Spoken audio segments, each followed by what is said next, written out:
Queridos amigos, estamos compartiendo un espacio acerca de la escritura de los Evangelios. Estos 4 libros que están en el Nuevo Testamento y que relatan el mensaje, la vida, la predicación de Jesús. Nos llega a nosotros de 4 modos, en 4 versiones: Mateo, Marcos, Lucas y Juan, considerándose que Mateo, en algún momento de la historia así fue, se consideraba que Mateo había sido el primero de los evangelios escritos, por lo tanto el más antiguo. Luego Marcos, Lucas en tercer lugar y por último el Evangelio de Juan sería el más cercano a nosotros. Sin embargo, estudios posteriores, muy exhaustivos y muy cuidadosos, han demostrado que el Evangelio de Marcos es el más antiguo. Queremos hacer una breve reflexión sobre este Evangelio para explicar y para transmitir algunas de sus características. El Evangelio de Marcos comienza justamente con un título que da el nombre a su obra: Comienzo del Evangelio de Jesucristo, Hijo de Dios. Marcos da nombre a esta obra, comienzo del Evangelio. Hasta este momento la palabra Evangelio nunca se había dedicado a un libro. La palabra Evangelio significaba simplemente buena noticia, anuncio, nunca el título de un género literario de un libro.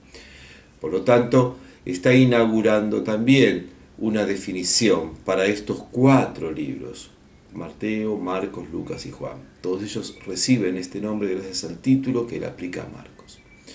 El Evangelio de Marcos, como vemos en su título, tiene 2 acepciones para definir a Cristo: Jesús, el Cristo, en hebreo el Mesías, y Jesús, el Hijo de Dios.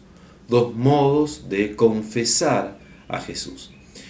La confesión del Mesías o del Cristo proviene de una tradición, de una historia judía.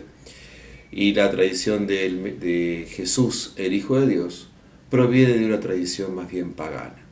El Evangelio de Marcos intenta reunir estas 2 tradiciones: Jesús, el Mesías, y Jesús, el Hijo de Dios. Es por eso que justamente el Evangelio de Marcos estructura su obra en 2 partes. Una primera parte, hasta el final del capítulo 8, que culmina justamente con la confesión de fe de un judío. Vamos a leerlo. Capítulo 8, versículos 27 al 30. Salió Jesús con sus discípulos hacia los pueblos de Cesarea de Filipo, y por el camino hizo esta pregunta a sus discípulos: ¿Quién dicen los hombres que soy yo? Ellos le dijeron: unos que Juan el Bautista, otros que Elías, otros que uno de los profetas. Él les preguntaba: ¿y vosotros, quién decís que soy yo? Pedro le contesta: tú eres el Cristo. Y les mandó enérgicamente que a nadie hablaran acerca de él. Esta confesión de fe de Jesús como Mesías, como el Cristo en griego, proviene de Pedro. Pedro aparece aquí como el representante de la tradición judía. Y en segundo lugar, la segunda confesión de fe, la del centurión, la del soldado, obviamente un pagano.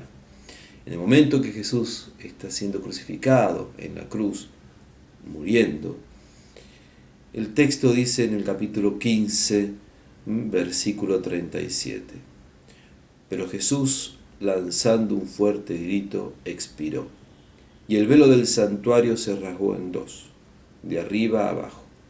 Al ver el centurión que estaba frente a él, que había expirado de esa manera, dijo: verdaderamente este hombre era hijo de Dios. Tanto la tradición judía como la tradición pagana reconocen a Jesús de acuerdo a sus propias tradiciones, sus experiencias y sus esperanzas. Esto llevó a muchos a considerar que el Evangelio de Marcos era un evangelio de inclusión de estos 2 grandes grupos de la antigüedad, los judíos y los paganos, y que en el seno de su asamblea, de su comunidad, convivían estas 2 tradiciones, buscando justamente la unidad en Jesús, en Cristo. La primera parte del Evangelio de Marcos incluye una gran cantidad de milagros, mientras que en la segunda parte del Evangelio de Marcos los milagros prácticamente cesan y se va acercando progresivamente y sin ningún freno la Pascua de Jesús. La primera parte, hasta el capítulo 8, trata de su vida pública con sus predicaciones, y la segunda parte con los anuncios de la pasión. De esta manera, el Evangelio de Marcos estructura su obra, y en su misma estructura está su propio mensaje. Jesús que ha venido a salvarnos, a unirnos y a manifestarse entre los hombres. Su predicación central en el Evangelio es: el reino de Dios ya está entre ustedes. Queridos amigos, esperemos que este espacio les pueda servir para poder leer con más detenimiento este hermosísimo Evangelio.